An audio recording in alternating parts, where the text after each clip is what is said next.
Une femme qui fait des dépôts à son nom n'aura jamais un des rivales. Mesdames et mademoiselles et messieurs, bonsoir ou bonjour, ça dépend à l'heure où vous êtes assis pour regarder cette vidéo.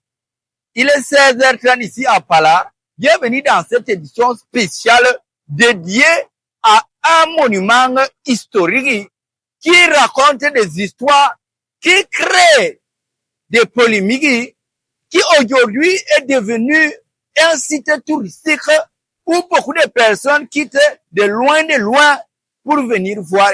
Je peux bien parler du mythique radier de Palar, qui jadis était d'abord à la base un pont dont la construction est encore plus attendue que la démission de Samuel Eto'o à l'Afrique Foodie.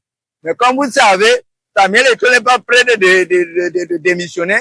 Ça veut dire peut-être que vraiment le pont là aussi ne sera pas prêt de construire. Pour une petite rappel historique, le pont là s'est cassé là, je pense que c'était dans les années, si c'est 2019 ou si c'est 2020. On attendait la construction depuis lors jusqu'à aujourd'hui, on est en 2026. Voilà qu'on veut entrer dans 2027, mais rien n'est fait. Quelques jours, on voit les gens venir ici, ils sont en train de construire des choses, mais à la fin, on ne voit pas la chose qui est en train de se construire. On dirait les gens des câbles, les ingénieurs des câbles, tels que chaque jour, ils sont en train de réparer, mais jamais rien ne fonctionne. Quand cela ne tient, c'est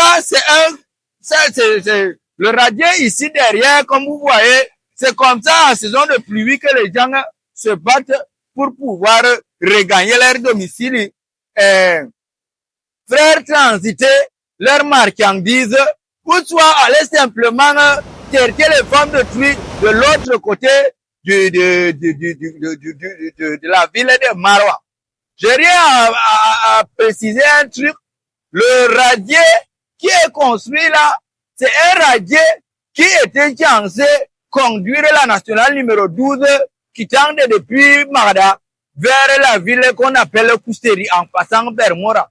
Une route qui aidait beaucoup jadis et continue beaucoup à aider jusqu'à présent, mais qu'aujourd'hui, grâce à l'handicap que le pont de Palar a posé par sa cassation depuis 2019 ou 2020, on ne se rappelle même plus, à creuser, c'est devenu un peu plus complexe.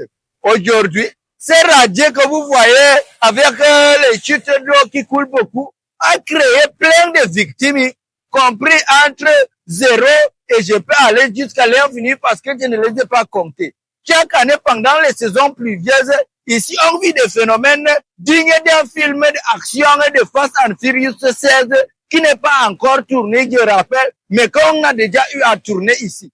Récemment, on a vu la naissance d'un jeune homme appelé vulgairement le câlinaire de cailloux qui était en train de câliner un caillou ici parce que l'eau, il voulait passer sous le radier et puis l'eau est partie avec lui. Je ne connais pas son nom, mais il a été primé pour sa bravoure, pour le câlin qu'il avait donné au caillou.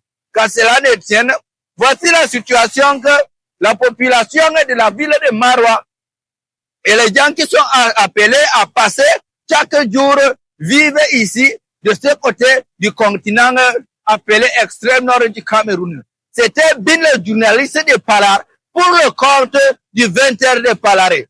Fais un goudron parce qu'un pauvre qui parle beaucoup là, ça fait vraiment mal à la télé. Prenez soin de vous.